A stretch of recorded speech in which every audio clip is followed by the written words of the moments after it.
Warning! Warning! A state of emergency is in effect.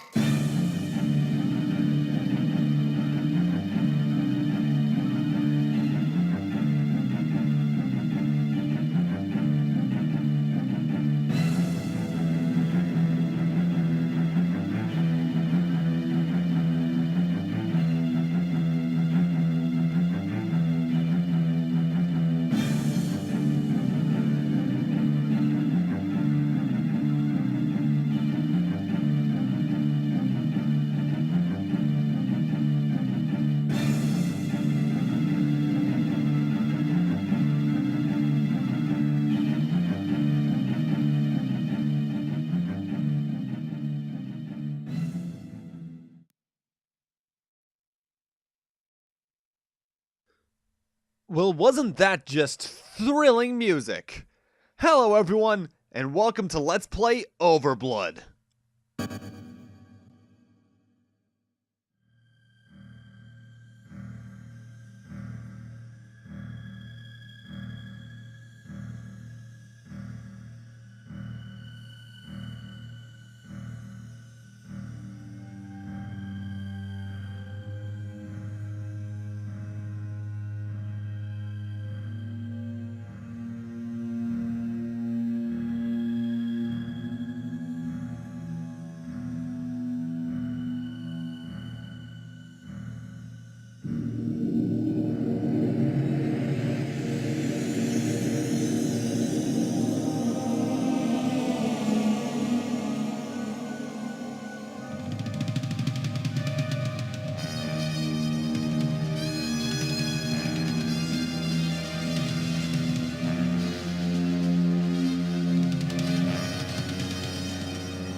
What is this place? How did I get here? I can't remember. I can't remember myself. My gosh, I don't even know who I am. And my hands are huge! And by the way, this is a load time after part 1 of editing them out, but let's start off the game with a horrible character model. It's really cold in here. Too cold. I'm freezing. I have to warm this place up, or I'll freeze to death. In fact, all the character models in this game are, let's say, worse than Resident Evil. Power down. Function terminated.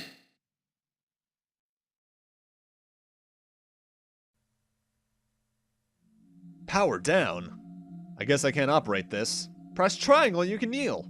This will allow you to investigate some other things. What's this, some kind of switch? How can I activate it? I don't understand how this thing works. Okay then, let's look around this room then. The game controls basically like Resident Evil tank controls, only it's somehow worse. I can't open it, it's frozen solid. It's just too cold. And if you look in the top right, you can see our health bar. The longer you're in this room, the less health you get, and you really just don't want to die here, otherwise you have to watch all those cutscenes over again. Auxiliary power device located underneath. Do not activate under normal conditions. Danger of overload and malfunction. For emergency use only.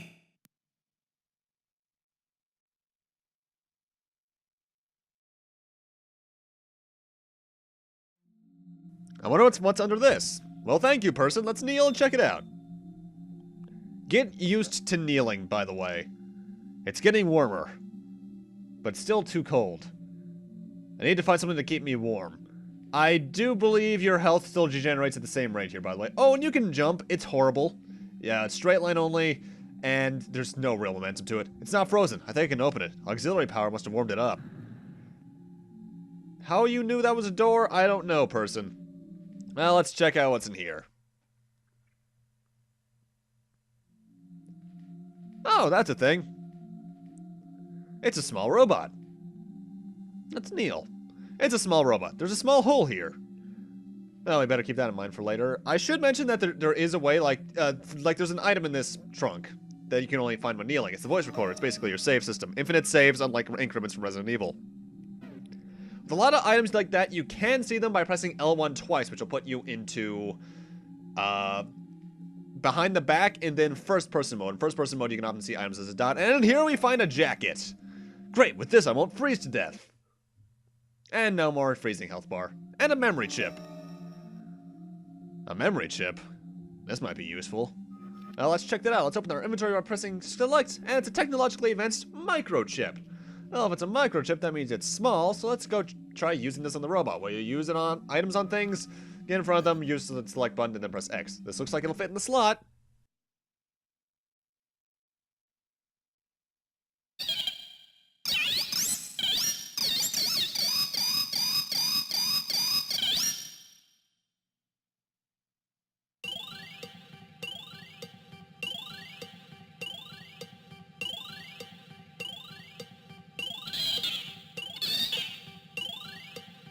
What's the matter? Can't you talk?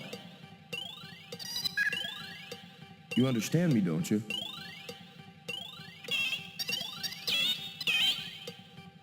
Are you trying to say something? Is that all you can say? Beep? What's that supposed to mean? Yeah, beep beep to you too. You're a heck of a conversationalist. Oh, for crying out loud, don't be so sensitive. I know it's not your fault.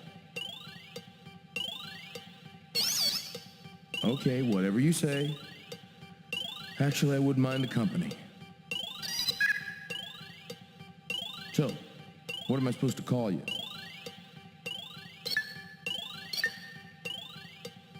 Peepo? Why not? Peepo it is. Well, it's nice to meet you, Peepo. Meet Peepo. He's the best thing in this game.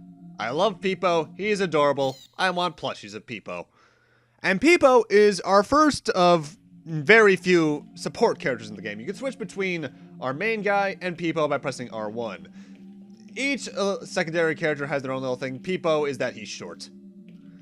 But if we investigate this thing now, was this some kind of switch? How can I activate it? He knows nothing, so let's try using Peepo on it. Switch with him, press R1, and then press the X button to use him. Accessing.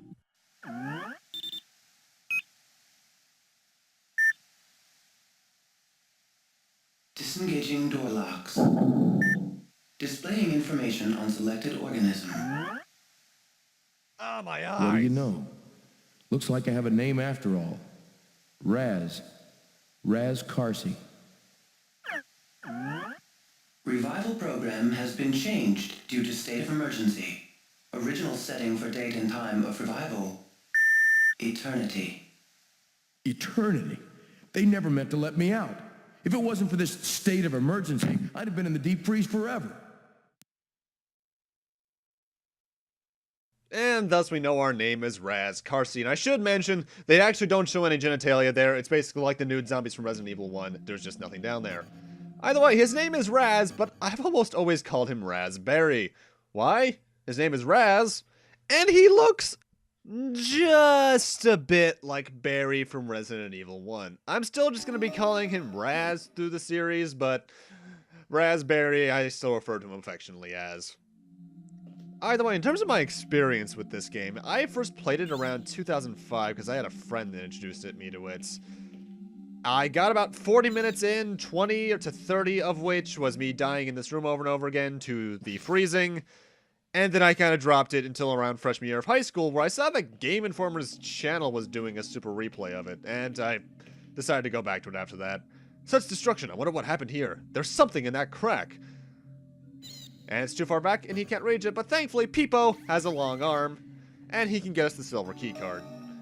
this could be useful for later. And then as Raz, just climb up there by pressing the X button again. But when I saw that Game Informer was doing that, I saw if they died in the same place I did, they did, and I decided, you know what? Let's give this game another shot. And it's somehow worse than I remember it being back in 2005. But I still think it's hella fun. Because just look at the way he moves. It's so horrible. And if you look at Raz's hands, they're constantly in a gun-holding kind of position, even though you don't get a gun until a good length into the game. Despite being a fairly early version of survival horror on the PlayStation, at least. There was some like the NES and such before this, but the only other major survival horror game before this was Resident Evil and River Hill Soft's other survival horror game, Dr. Hauser, I think, on the 3DO? Which, I don't know how that game was. Probably the same quality as this if I were to judge, but this is still kind of fun on its own in my eyes. Looks like we're in some sort of sub-basement. I don't know which was worse, being frozen or being buried alive like this. People, why would anybody do this to me? Nowhere to go but up, and that's fine with me.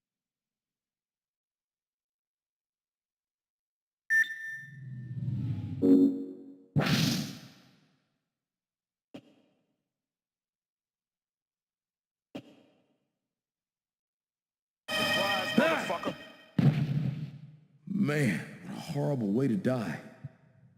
What is that? A disease? I hope it's not contagious.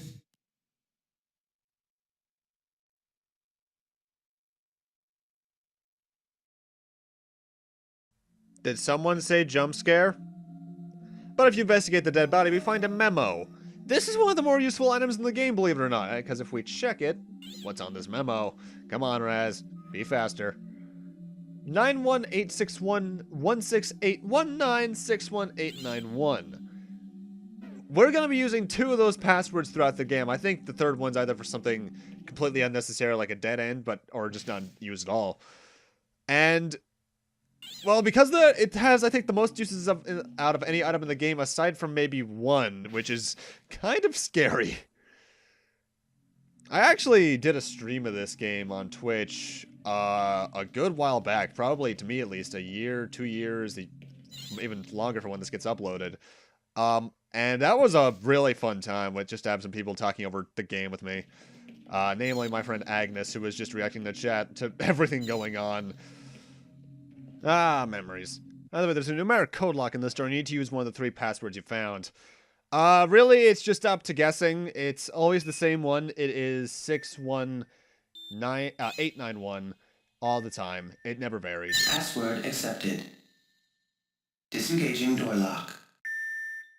Which makes me wonder, is it possible to go to this code lock before getting the memo and still getting it right? I guess that was the right code.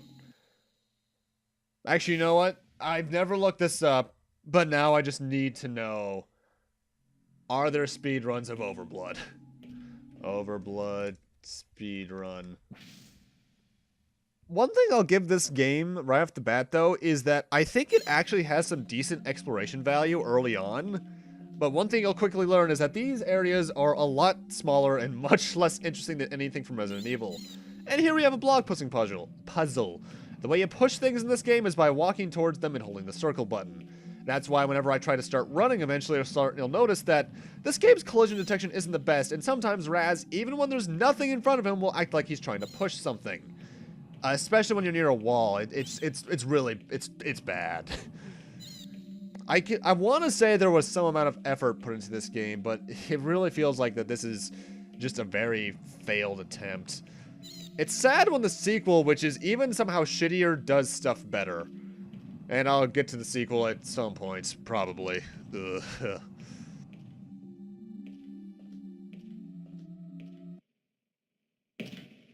Whoever built this place had a cruel sense of humor. What's the point of switches that you can't switch? I can't figure this thing out. It's just too complicated. Well, you are a bit of an idiot, Raz. If you can't figure out what to do, have people interact with it. Power switch off. What did you do, people? Did you turn something off? You don't need to do that at first, because you can actually interact with the thing that supposedly blocks right off the bat. It's this cabinet to the right of it. It's just the fact that you won't be able to progress unless you do that. This lock seems to be disengaged. I can almost open it. Yeah, let's see what happens if I turn it back on. This lock seems to accept cards. This is what we need the silver key card we got earlier for.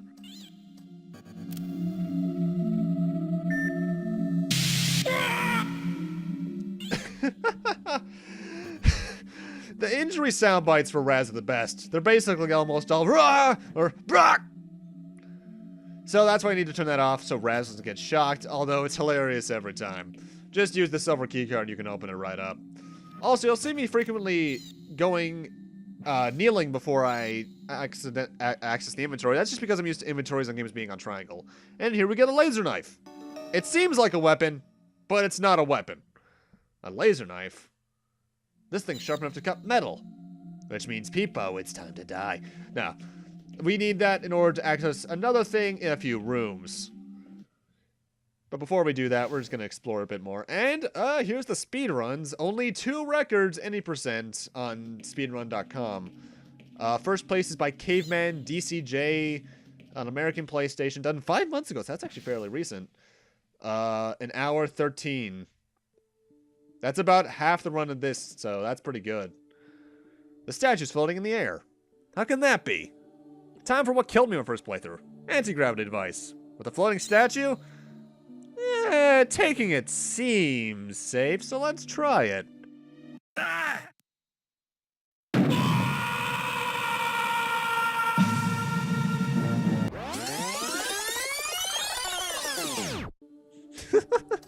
Yeah, guess what you're not supposed to do. What you're supposed to do is push the statue first. You're not given any indication you're supposed to do that until it kills you. That's what made me die 40 minutes in on my first playthrough and just kind of give up. Because I was just like, because I hadn't found the memory recorder, so... Yeah, but now we have the anti-grav device, which is not used too much. It's basically a bit of a key on its own. Mind you, that's what a lot of early survival horror games like this and the early Resident Evils are. It's mostly just key hunts to get into new areas. But in this game, it seems a bit more obvious than others. But with that, I'm going to need to end this off here. Thank you guys for watching, and in part 2, Raz and Peepo are going to be continuing on exploring while we just watch and delight to how horrible it all will be. See you guys then.